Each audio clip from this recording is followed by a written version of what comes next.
3, 2, 1.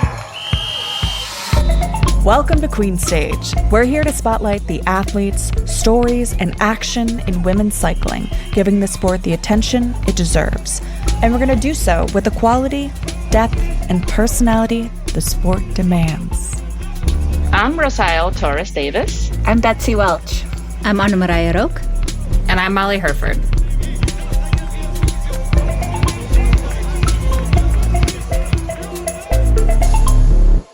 Hello, everyone, and welcome back to the Queen Stage Women's Cycling Podcast, where we are covering the Tour de France Femmes avec Zwift, going stage by stage to bring you the racing action. We are kicking off 9 stages worth of race recaps and tour excitement.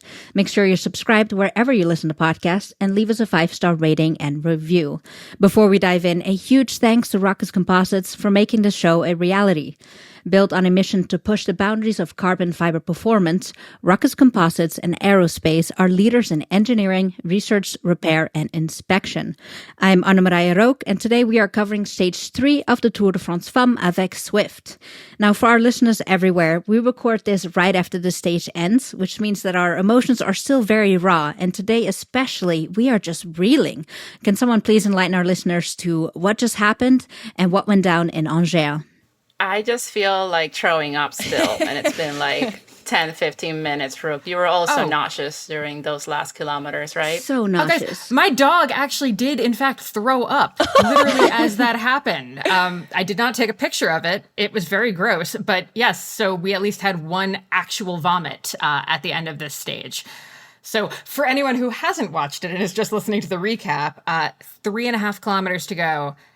Huge crash in the field, took out so many of our top contenders, including Demi Vollering, which I literally just got goosebumps as I said that. Very. How freaked out are we? It's like the GC leaders are all dropping like flies. Like Elisa Longo Borghini today, big news. She did not start the stage. We already lost Marlon Reusser. Now Demi hit the deck. What is happening? Yeah, like there's GI issues going through the peloton. Kristen Faulkner yesterday. Like we'll talk more about that later. But yeah, she almost missed a time cut by 26 seconds after a crash. What's going on? Well, and it's funny because we always try and kick off the podcast with a highlight of the day. And I think today we were all sort of like, we have a lot of lowlights, not a little harder to access a highlight. Rook, do you want to talk any more about that? Yeah, so I think we never like seeing crashes, and I think the big story so far of the tour is just not necessarily the crashes, but how everyone, every rider to watch has some kind of issue, whether it's a lower back injury like Lotte Kopecky, GI issues, just tired legs from the Giro. It seems like at this point the GC contenders has completely shuffled, and we're not even sure who will be vying for that jersey come the mountain stages. Like who will be left standing? We've lost a race favorite every day so far. Yeah, and we'll talk about it again in a bit here, but while the GC standings didn't shake up significantly today because everyone finished, within because where the crash happened, everyone got the same finishing time. So we didn't see a huge shakeup, but there is a huge shakeup, right? Like on paper, it looks normal, but I mean, Demi Vollering had to be pushed across the finish line, like by her 2 teammates, which was heartbreaking to watch as she was just getting like propelled forward. I think anytime you see a rider not get on the bike right away, it's bad. And we saw her crash last year at the Tour, and she got back up and she was able to finish very strongly. So let's hope that's the case again this year. But yeah, she did not look good. Every bump she went over, she looked like she was in pain. So we're all just hoping and thinking about Demi today and hope she'll be feeling okay come tomorrow's start. Yeah, it was hard to not have a little bit of a like PTSD response to her crash today, I think, and God knows what was going through her mind. But anyway, should we like zoom out a little bit and just give a recap of the day? Yeah, go for it. Okay, so today was stage 3 of the Tour de France Femmes avec Zwift. It was the second to longest stage of the tour, I believe. It was 163.5 kilometers long from my French is bad, La Gacilly to Angers. Can we just have Rook dub in all of the pronunciations just all of the time? Oh, French, you beautiful yet impossible language. Anyway, it was definitely the stage du chateaux. If you were listening to the North American commentary on Peacock, we got a lot of chateau tour today. Pretty scenery, flat stage. That said, it was very fast. I think there was a tailwind for most of the day. Speeds were averaging 45 kilometers per hour. I think the breakaway was riding at 50 kilometers per hour. Very fast, very tailwind, which also meant that there was a lot of nervous energy, I think, in the peloton with those kinds of speeds. And just to give, I think we mentioned it already, but a little bit of overall rider update. Today we woke up to the news that Elisa Longo Borghini has abandoned, which we are so sad to see, but hope that she gets some rest and recovery. Of course, Marlon Reusser is out of the race, as is Charlotte Kool. Today we saw Kim LeCourt in all yellow line up at the start, which was really cool to see. She had the whole bike, the shoes, the kit, the helmet, everything. And yeah, thrilled for her and her AG insurance team. So to the racing, like I said, long route, fast route, windy route. And I honestly, until the finish, the biggest story of the day was the breakaway. We had a break of 4 riders, I think go with 150K to go. So pretty early in the stage. That break was comprised of Alison Jackson, the Canadian national champion who rides for EF, Sarah Martin, the Spanish national champion who rides for Movistar, Catalina Soto, the Chilean national champion. So we had 3 national champ jerseys in this break, which was so cool. And then the 4th rider was Clémence Letimier, a French rider, very young, very new to the professional peloton. And that break stuck for the majority of the race. I think they tried to start throwing some attacks a little too early and ultimately were swallowed up by the peloton with just like 6K to go, I think. Anyway, then we had what we thought would start to happen, which is all the big teams moving to the front of the group, starting to get their lead-out trains ready. SD Works, who was up there all day, stayed up there. Lotte Kopecky, we will talk about a little later, doing the Lord's work all day for her team, and then being up there at the end to get Lorena Wiebes ready for the sprint. However, at kilometer about 3.5, I think, there was a pinch point in the course, which we knew was coming. We knew this was going to have a really technical finish. There was a right-hand turn after a bridge, and it was almost like, I don't want to say like the commentators made it true, but as they're saying this is a pinch point, this is tense, bam, there was a crash. And it wasn't just a crash, it was a crash that really, really impacted the stage and the race overall. Obviously, the big news is that it affected Demi Vollering. But in terms of a potential stage winner, I think Elisa Balsamo went down.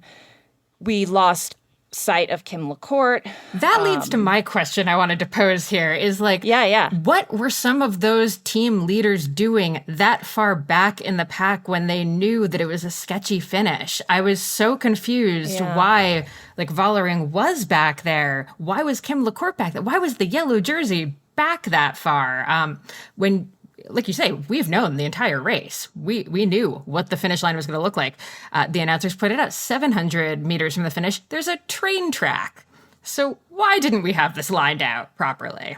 Yeah, I wonder if knowing that today we had the 5-kilometer rule, they decided right after hitting 5K to chill out, and maybe that turned out to be a mistake because it never works when you have like a bunch. It was really bunched up. We saw it. It was really pretty wide at some points, and that just means that there's a lot of wheels overlapping, and mathematically that's just more chances of crashing. Well, that, and I think because there was a break that had to be caught, the pace went up, things got, like people were reshuffling a little bit. Maybe they were just still getting reorganized before getting into those final kilometers, and that's why the people got caught up in the back. Also, let's just talk about the 5K rule because we mentioned it twice now. People have a lot of questions about what exactly is this 5K rule.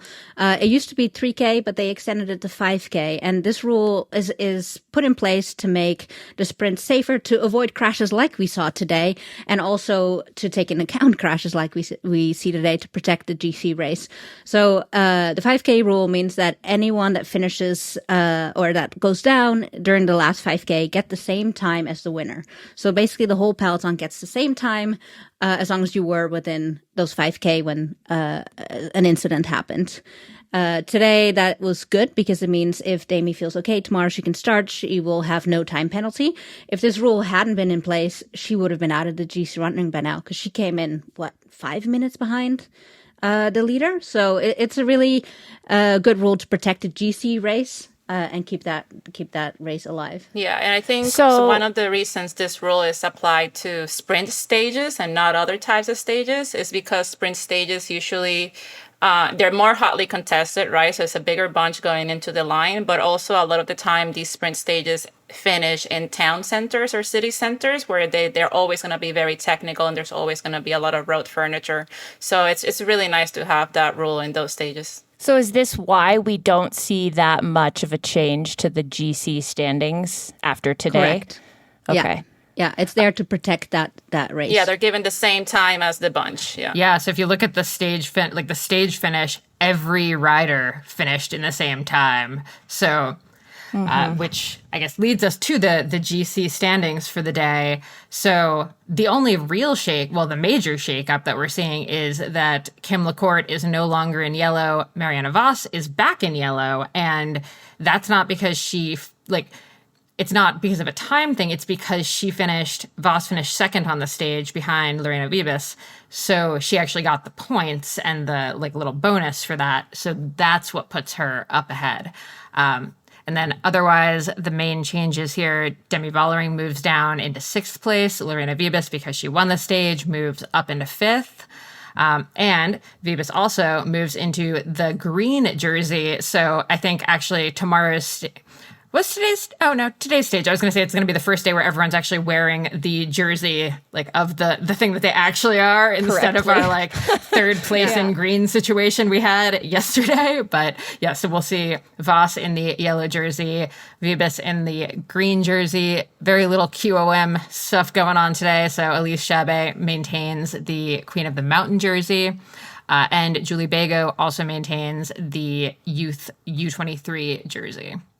So in all, very minimal shakeups today on the GC side of things. So one question we actually got sent to us was, can someone please explain these points? We keep talking about points being on offer. Someone please explain how points are accumulated, which races within the race are determined by these points. So someone want to give it a go and explain how the GC works versus the green jersey versus the white jersey and, of course, the QOM competition. Rook, I think you're actually the best person to answer this question. Rook leading herself out. I like it. Okay, so there are 4 races going on. There is the yellow jersey race, the GC race, general classification. That one is based on time. The person with the lowest amount of time at the end of all the stages wins. It's the same for the white jersey, just for those who are under 23. And then the green jersey and the polka dot jersey, those are points jerseys. So there's points on offer on certain categorized climbs, as well as intermediate sprints and at the finish line. The sprint points is for the green jersey. Those who earn the most points stage by stage stays or wins that green jersey. With the QOM or the polka dot jersey, Queen of the Mountain, same thing. If you gain the most points at these categorized climbs, you win the polka dot jersey. Perfect. Now, what about the time bonuses? Because I know that's also a confusing thing.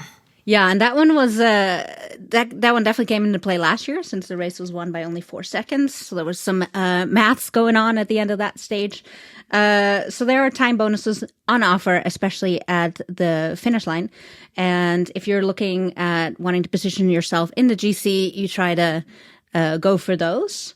I think previously the intermediate sprints was also offered bonus time, and that was hotly contested by GC racers.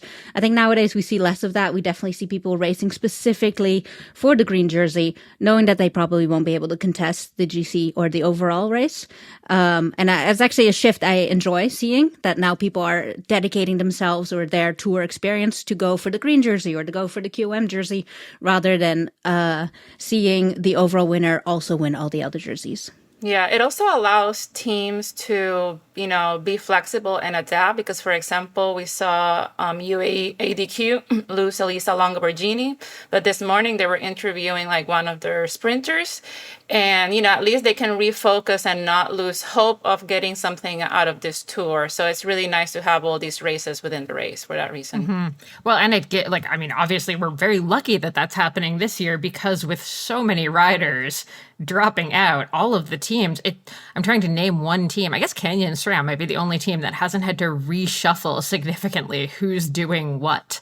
And I guess Visma Lease Bike's also doing pretty fine. They're doing fine. Okay.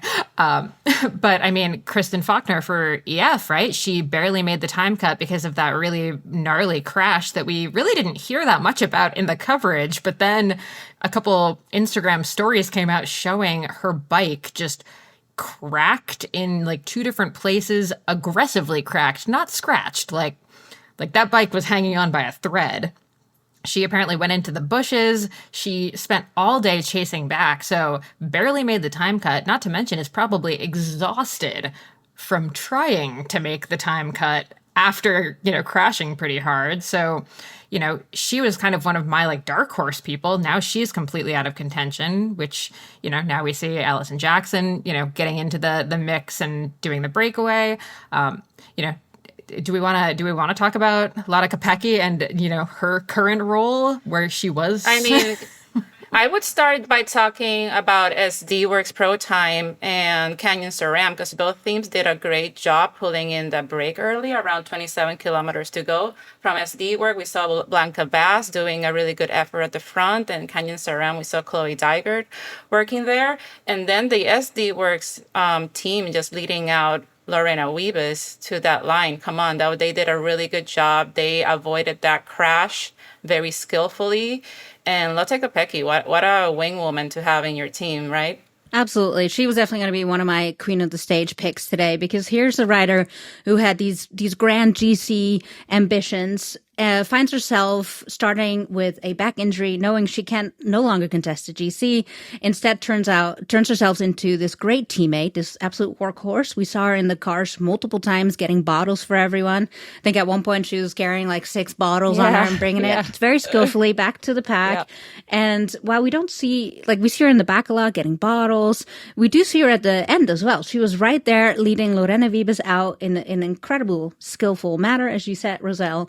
So she's a wonderful and selfless teammate to have when her own ambitions get completely thwarted. And I think it's just such a mark of a professional where you can so seamlessly take back that more like domestique role. There was a point where she was like handing a bottle, but it was like, oh, that wasn't the drink mix that rider wanted. So she like pulled out, did like a switcheroo, pulled out the other bottle. And also, like we said yesterday, we thought she was going to be out of the back, but suddenly she's just still in the peloton. So, while her GC ambitions, she probably realizes her climbing is just not going to be there in the mountains.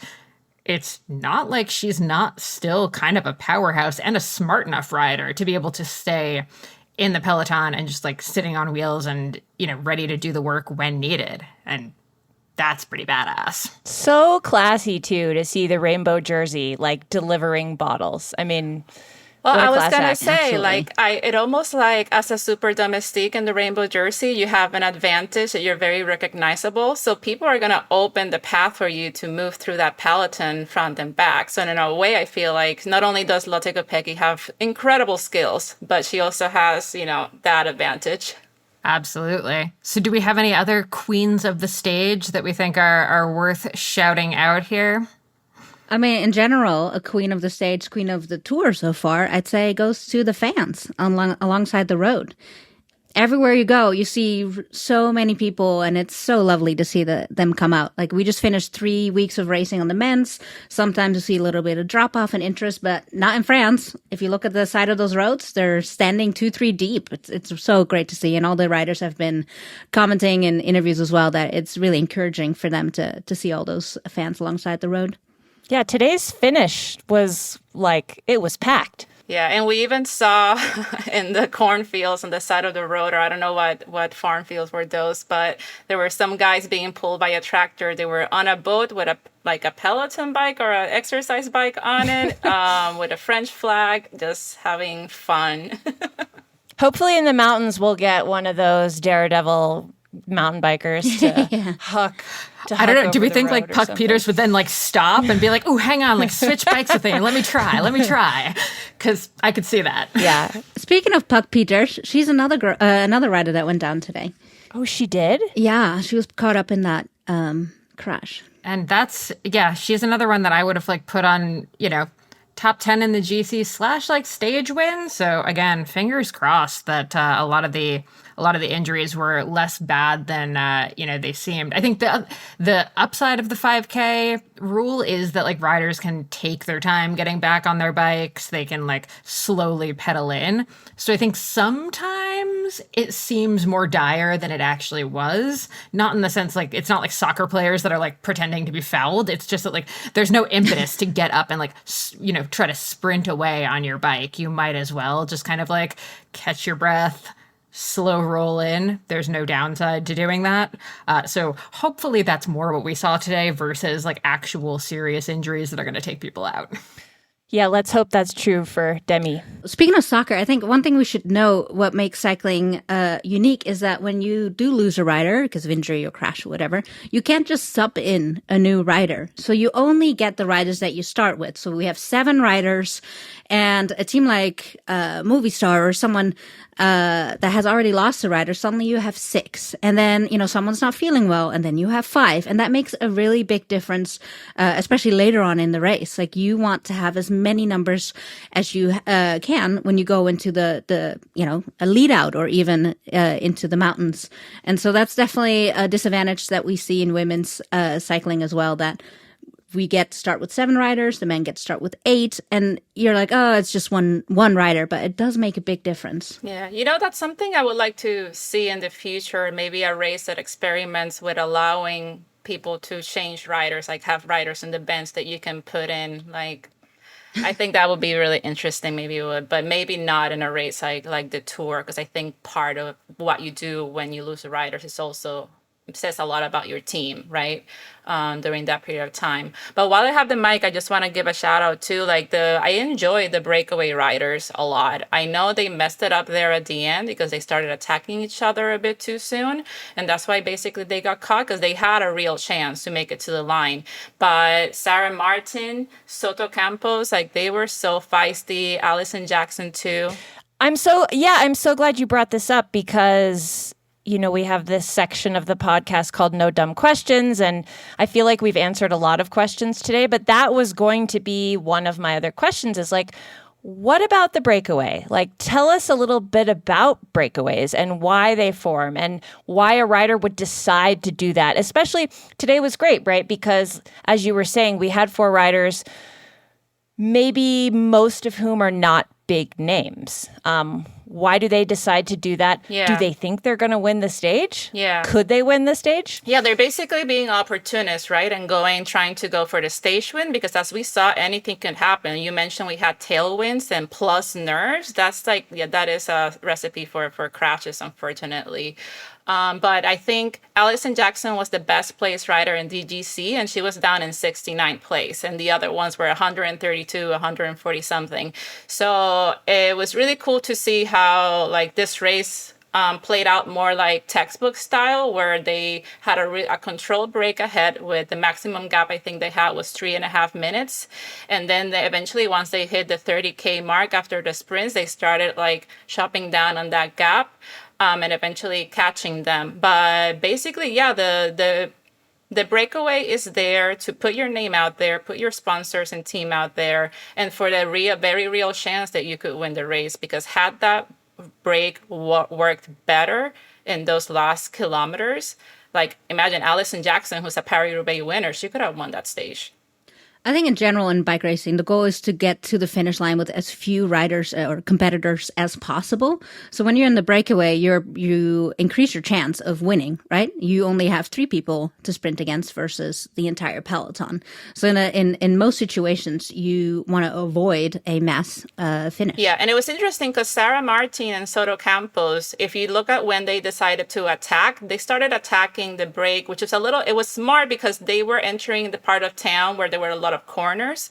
So it's just easier to attack in those sections because once somebody else in the breakaway or the peloton doesn't have you in sight, it's a lot harder for them to chase. So I think Sarah Martin, when she attacked in one of those spots, was expecting to get a good gap and increase her chances of making it to the line, because then there was a point where they reached the wider road and then the peloton did have them in sight after they lost so much time fighting.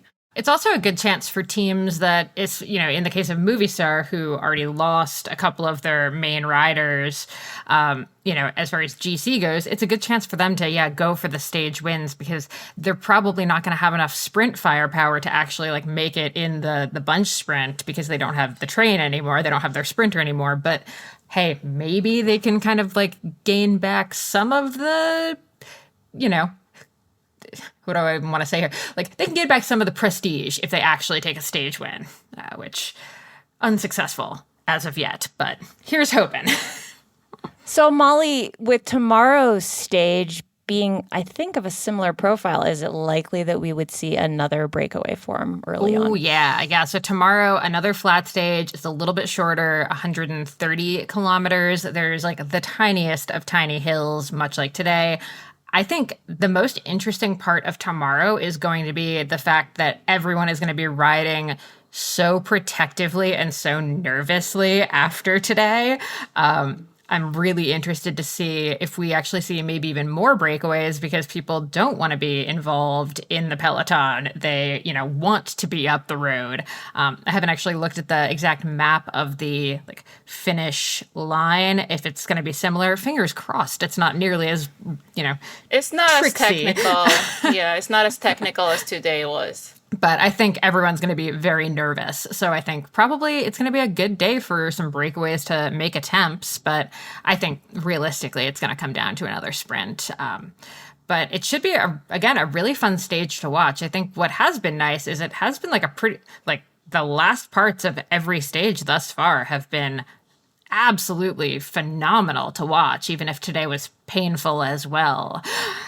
So stressful. And by the way, in my overview of the stage, I don't think I ever got to who actually won it. You guys already know by now, but oh yeah, go ahead. Just a shout out, because I think we knew, we didn't know, we thought Lorena Wiebes would win, and she did, but the woman is an incredible sprinter. She is so powerful. She's so fun to watch just take off like that. And I love a Wiebes win, and we could see it again tomorrow.